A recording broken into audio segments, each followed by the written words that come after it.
Pokračovanie Juicero Gracioso G21, druhá časť. Už sme si zapojili prístroj do elektriky, keď sa nám rozsvietili tieto dva svetelné indikátory. Start, stop. Môžeme vyskúšať.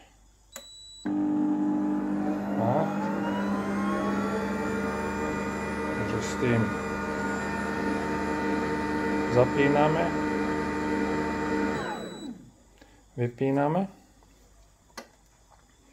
reverse a už sa točí naspäť, ale otočí sa len 2 sekundy.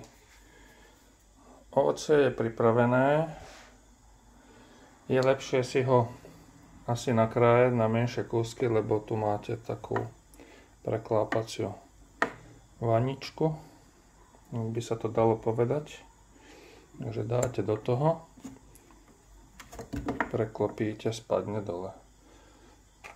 To je vytvorené kvôli bezpečnosti, predpokladám, aby sa tam nepchali prsty.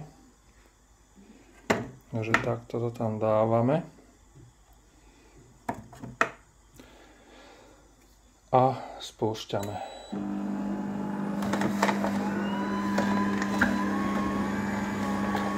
Tuto otvoríme. Už nám ide šťava.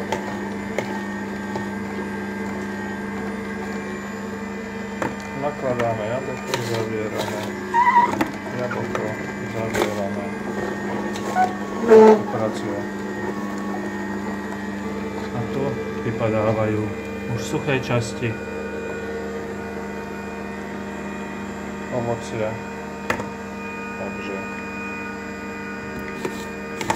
dáme, zatvoríme, dáme. Takto rýchlo to ide.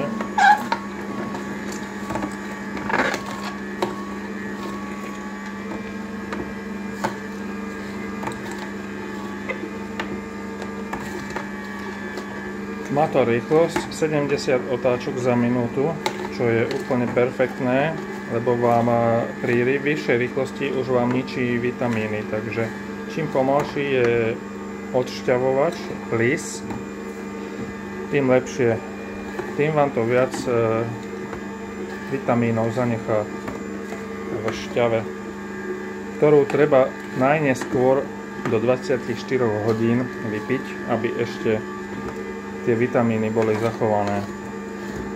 Takže to si tam ešte dáme, aby nám natieklo do tých 6 deci ešte zo pár kúskov.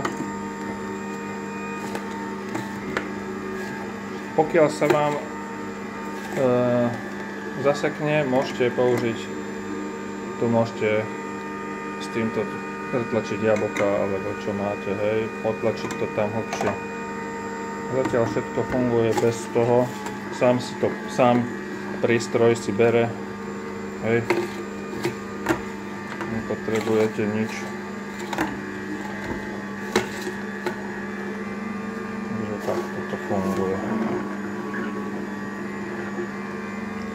A tu na tých 6 deci už máte tak do 3/4 naplnenú vaničku na odpad. Vypíname.